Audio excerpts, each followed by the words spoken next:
ملک بھر کی طرح ملکوال میں بھی یوم عاشورہ مذہبی عقیدت و احترام سے منایا جا رہا ہے۔ شہر میں یوم عاشور کے 2 جلوس برآمد ہوئے۔ ملک بھر کی طرح ملکوال میں بھی یوم عاشورہ مذہبی عقیدت و احترام سے منایا جا رہا ہے۔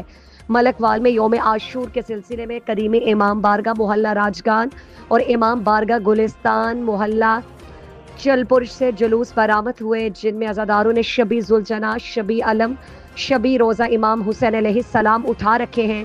عزاداروں نے سینہ کوبی اور نوحہ خوانی کی جلوس کے راستوں میں شہریوں کی طرف سے ٹھنڈے اور میٹھے پانی کی مشروبات اور لنگر کا انتظام کر رکھا ہے، جبکہ پنجاب حکومت کی طرف سے بھی عزاداروں کے لیے سبیل اور لنگر کا انتظام کیا گیا۔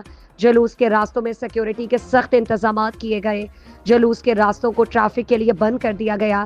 جلوس کے ساتھ محکمہ صحت اور ریسکیو کی ٹیمیں بھی موجود ہیں۔ جلوس اپنے مقررہ راستوں سے ہوتا ہوا شام 5 بجے قدیم امام بارگاہ میں اختتام پذیر ہوگا۔